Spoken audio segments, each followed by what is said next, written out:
মানুষের সবচেয়ে বড় শক্তি হলো তার মুখের কথা ও প্রতিশ্রুতি। আমরা অনেক সময় মনে করি যে মুখে একটা কথা বলে দিলেই দায়িত্ব শেষ, কিন্তু সত্যিটা হলো আপনার মুখের কথা যদি কাজের রূপ না নেয় তাহলে সেই কথার আর কোনো মূল্য থাকে না।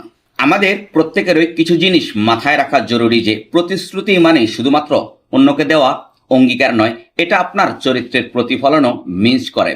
আপনি যদি প্রতিবার কথা দিয়ে তা না রাখেন তাহলে মানুষ ধীরে ধীরে আপনাকে অবিশ্বাস করতে শুরু করবে।